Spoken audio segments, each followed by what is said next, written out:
Nithyanandam, with a gratitude to my Guru, His Holiness Paramahamsa Nithyananda Swami, or Swamiji, I welcome you to today's video.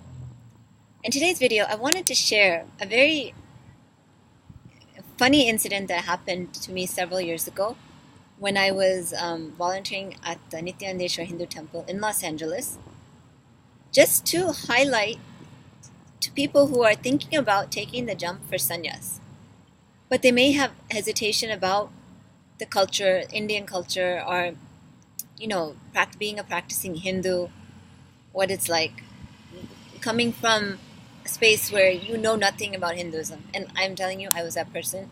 Watch my video about how an ABCD became a sannyasi. ABCD means an American-born confused deity, which means basically someone from Indian origin, born in the U.S., and which is confused about their culture, which is true for any immigrant descendant youth. Maybe not true for everyone, but it's common for everyone.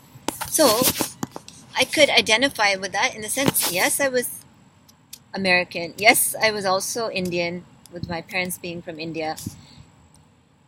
But I definitely didn't know head or tail about Hinduism. Definitely not the rituals. Maybe I knew some of the spiritual concepts that my Purvasha mother shared, but not a practicing Hindu.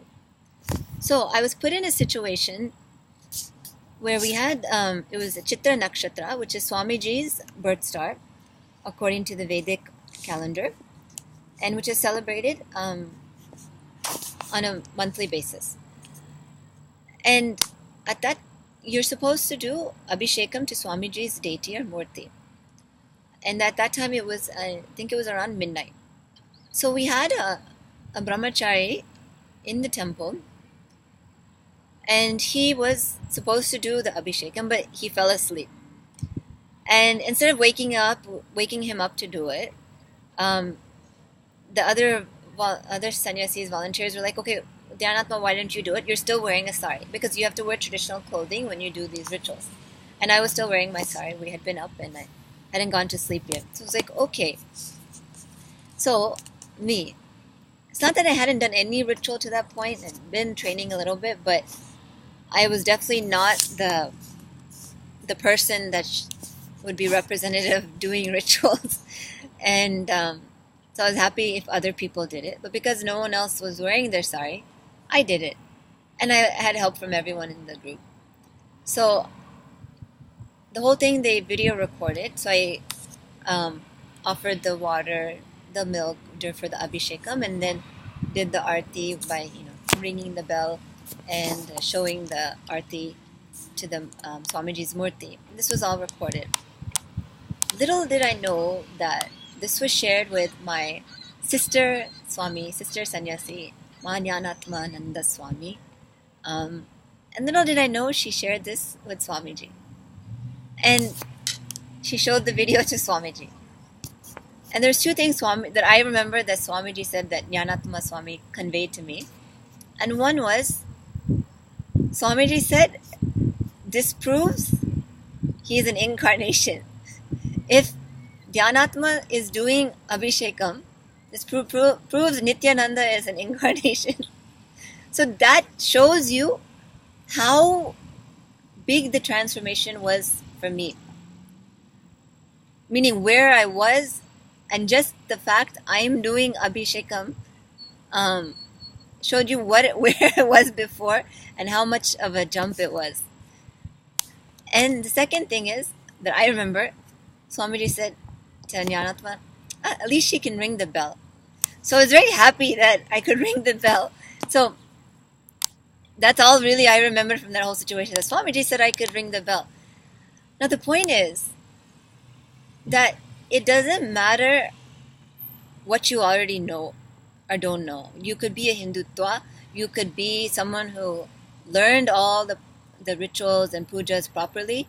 Or you could be a Westerner who knows nothing. You could be me, like ABCD, who knows some things, knows little, is confused, torn between cultures. Or you could be someone who, learned some things on your own. It doesn't matter. The only thing that binds us all is our love for Swamiji and our love for the transformation that happened after meeting Swamiji, and the yearning to want to make those transformations a permanent part of our life. He gives us the tools, the techniques, the skills, awakens our DNA so that we perform whatever it is we need to perform at that time. It may be performing some Vedic ritual, which before chanting those mantras may scare you or make your eyes go cross just to think about it, but you'll find that you are the main pujari that day and you're doing it. Or it could be taking on some type of administrative work where you're meeting some heads of state, which you never thought you could communicate well, but you're doing it. Or you may end up in the Annamandir where you never realized you had the ability to cook. It doesn't matter. The point is that readiness to take whatever comes and know that you can do anything. Swamiji clearly and many times has told us everyone can do everything. So the only thing holding us back is the idea that we cannot do it. So I just wanted to share this experience just out of, it was my, apologize. I just shared this experience because it was an example of my personal transformation, how far I came from being this like practically not a Hindu person to like someone doing the rituals in the temple, and having Swamiji acknowledge it, even though he was joking. Just that acknowledgement for that whole journey meant a lot for me, and hopefully that you'll catch the truth in the whole thing and you'll understand there's nothing to feel like you don't know or you won't fit in or there's so much gap and you need to learn. Yeah, there may be a gap. We all need to learn our scriptures. We all need to get caught up in true Hinduism, and that process Swamiji makes happen, and we're learning it together. So if you have the interest to be a sannyasi, don't let any of these kinds of ideas stop you, because they're not the reality. The reality is he will empower you to make whatever needs to happen through you. So thank you so much, Swamiji, for giving me that experience. Thank you for everyone for allowing me to share. And thank you so much. Nithyanandam.